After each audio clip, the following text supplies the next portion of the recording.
que deu R$ 20 e disse: já teve algum papa que antes era de linhagem, digamos, progressista e depois de se tornar papa mudou seu discurso, talvez por alguma iluminação do Espírito Santo? Bento Opa. XVI, né? O Bento XVI é um caso, e um caso mais emblemático ainda é Pio IX. Pio IX ele foi eleito papa na década de 1840,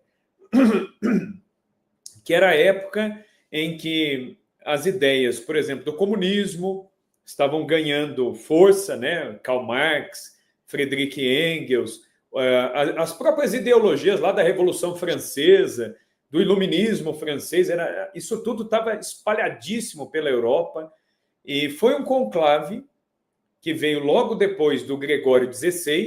O Gregório XVI foi um papa considerado conservadoríssimo. O Gregório XVI ele era um monge camaldulense, mas daqueles que passa como um trator por cima de quem discorda de qualquer coisa da igreja. O Gregório XVI ele não pensava duas vezes para excomungar um, suspender o outro, tirar bispo de diocese, punir quem... Então o Gregório XVI ele tocava o terror, assim, ele sacudia a marreta mesmo ali. E aí, quando ele morreu, o pessoal falou, não, nós precisamos de um cara mais tranquilo, que tenha uma linha que dialogue com o mundo moderno. Vocês vejam que essa coisa de dialogar com o mundo moderno não é de hoje.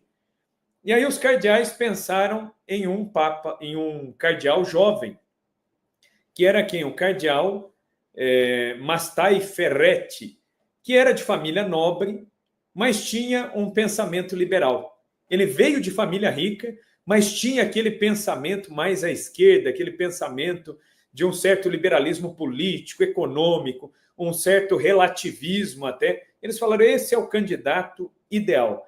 E elegeram o cardeal Ferretti, que sobe ao trono de São Pedro com o nome de Pio IX. Foi o papa que, depois de São Pedro, mais governou a igreja. Governou a igreja por 32 anos. É o segundo pontificado mais longo da história. O que aconteceu com o cardeal Ferretti?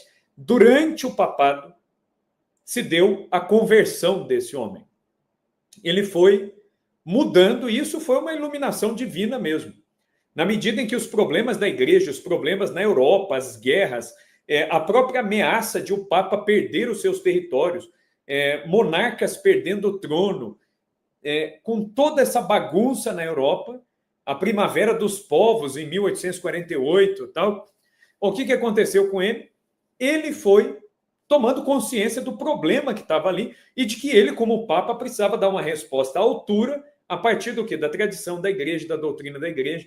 E aí, por exemplo, Pio IX vai ser o Papa que vai publicar os sílabos, que foi o quê? Um resumo de todos os erros modernos do mundo naquela época. O cara condenou, né, o Santo Padre condenou tudo, né, que existia ali de erros modernos. Ele pega desde o marxismo até as teorias malthusianas, por exemplo.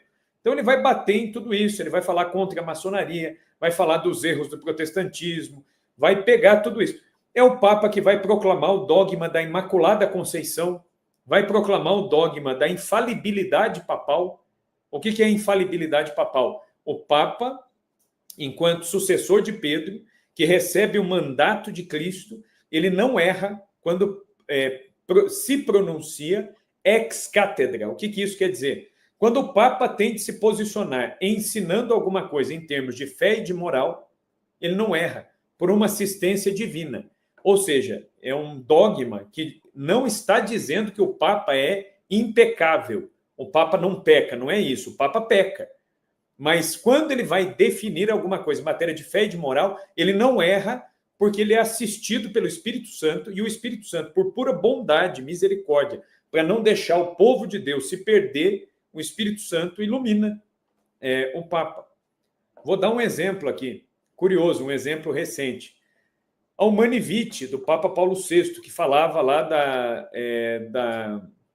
do anticoncepcional, os métodos anticoncepcionais, métodos contraceptivos. Os bispos da Holanda e da Bélgica queriam que o Papa liberasse aos católicos o uso de anticoncepcionais. Anos 60, isso aí. Estava uma balbúrdia, assim, essa questão, e bispos apoiando, tinha padres mais liberais apoiando também, uma pressão sobre Paulo VI, e Paulo VI naquela dúvida. Paulo VI fez o quê? Preparou um documento mais liberal, aprovando isso, e um documento de acordo com a doutrina da Igreja, dizendo que não, né, que a questão da contracepção é contrária à doutrina da Igreja. E aí o que ele faz? Paulo VI, enquanto Papa, ele invoca esse carisma da infalibilidade. Ele rezou e pediu a Deus essa luz. E a própria biografia de Paulo VI conta isso. Os biógrafos contam isso. Que ele rezou, e ele já estava inclinado a assinar o Manivite, falou, não, isso é a doutrina da Igreja, né? E ele falou, mas eu vou rezar um pouco mais para ter essa confirmação.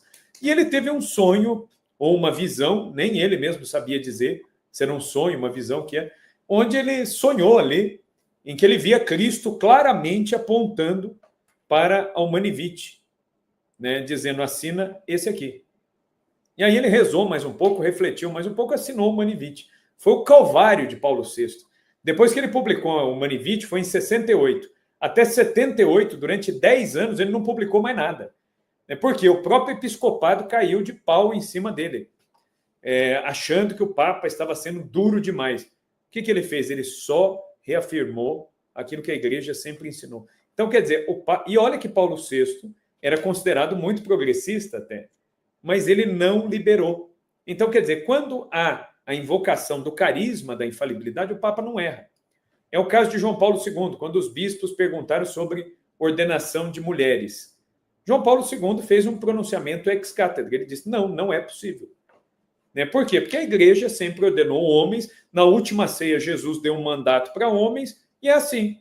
Então, é uma instituição divina, foi feita assim, não nos cabe mudar, nós não temos poder para isso, é assim, pronto, acabou. A questão está respondida, está fechada. Então, isso é infalibilidade papal. O Papa é infalível em matéria de fé e de moral, mas não é impecável. O Papa ele pode sair na janela do quarto e falar, nossa, hoje chove. Aí não chove e vai falar lá, o Papa falhou. Não é infalibilidade nesse sentido. O Papa ele pode prever alguma coisa em termos de política, opinião pessoal tal, e errar. Muito boa essa sua explicação, porque tipo, ela era um dos pontos que a gente queria esclarecer aqui nessa pauta, né? Muita gente confunde a infalibilidade com a impecabilidade, né? Porque a questão do Papa, o próprio Papa Francisco, ele fazia questão em público, quando tinha confissão no Vaticano, ele aparecia diante dos fiéis se confessando, para deixar bem claro que o Papa precisa de outro padre, precisa de outro bispo para atender a confissão dele. É um pecador. Mas quando ele vai se pronunciar em termos de fé e de moral, ele não erra por essa assistência divina. Eu até brincava, quando eu dava catequese de crisma, eu brincava com os crismandos, eu falava assim, por que o Papa usa sapato vermelho, e a batina é branca, A molecada ficava pensando, tal, aí eu brincava com eles. Eu falava, porque o Papa é infalível em matéria de fé e de moral, mas não de moda, Porque sapato vermelho não combina, Pô. Aí a molecada levava na brincadeira ali e tal. Mas é claro, até o sapato vermelho tem um significado, O Papa usava os múlios, porque o Papa governa a Igreja no solo de Roma, pisando aquela terra que foi regada com o sangue dos mártires. Por isso que o sapato é vermelho. Francisco usava o sapato preto, ele conservou o sapato que ele mesmo usava. Mas tem um motivo também, não é uma simplificação apenas. O Papa usava um sapato ortopédico, Ele tinha uma perna um pouco mais curta que a outra, então tinha que usar um sapato especial mesmo, ele preferiu usar o preto, que ele já usava mesmo, mas isso não é uma questão essencial do papado, Mas, enfim, só para dar um exemplo. Então, e a gente vê que o Papa, ao definir alguma coisa, geralmente ele vai definir alguma matéria que esteja sendo atacada ou discutida. É o que acontece com os dogmas ou até mesmo com os concílios ao longo da história da Igreja, quando alguma verdade de fé é atacada, e aí a Igreja tem que se pronunciar de uma maneira mais clara, mais definitiva, E uma última parada que a gente tem que falar é isso aqui, É o nosso canal de cortes, que voltou agora, tá bombando, já tem 588 inscritos. Pessoal, aí tem cortes maravilhosos, inscrevam-se no canal.